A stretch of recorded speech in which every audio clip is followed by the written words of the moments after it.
హాని జరుగుతుందా లేకపోతే ఎమ్మెల్యే గారు ఏమైనా తప్పు జరుగుతుందా నాకు అర్థమవుతుంది. మన ఉద్దేశం అన్న మెయిన్ యువత ఎందుకు వద్దు మనకి, ఎందుకంటే యువత ఏంటంటే లోపల తెలుసుకుంటుంది, గ్రామాల లోపల తిరుగుతుంది, ఎవరికి పింఛన్ వస్తుంది, ఎవరికి పింఛన్ వస్తలేదు. ఎందుకంటే రేపు యువతని దగ్గరికి వెళ్ళి ఒక ముసలమ్మని ఒక ముసలైనని పలకరించవచ్చు. ఎందుకంటే పెద్దవాడు పోతే ఈడేం చేస్తాడు తీరా ఆడిపోయి ఓట్ల కూడా వస్తాడు, పోతాడు, వెళ్ళిపోతాడు అనే దారికి వస్తుంది.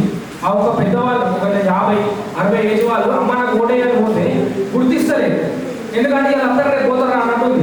అదే మనము యువత అనే ఒక మన యువతలు అందరూ మనం గ్రామాలలో తిరిగి గ్రామాలని జెడ్పీటీసీ ఎంపీటీసీ సర్పంచ్ ఎన్నికలు వస్తున్నాయి కాబట్టి మనము మన పెద్దవాళ్ళని కానీ మన యువతని కానీ యువతని గెలిపించుకుంటే రాబోయే కాలానికి ఏంటంటే మన ఇంట్లో కానీ మన పక్కపడి పెద్ద మనిషి ముసలు కానీ పట్టు ముసలు ఎవరైనా కానీ మనకు ఓట్లు వేసే అవకాశం ఉంటుంది. నా బిడ్డ మొన్న పిచ్చిని గెలిపించాడు, నా బిడ్డ మొన్న జెడ్పీటీసీ దేనికో దానికో దానికి గెలుస్తున్నాడు, నేను గెలిపించుకోవాలని ఒక ఆదర్శం ఉంటుంది అన్న.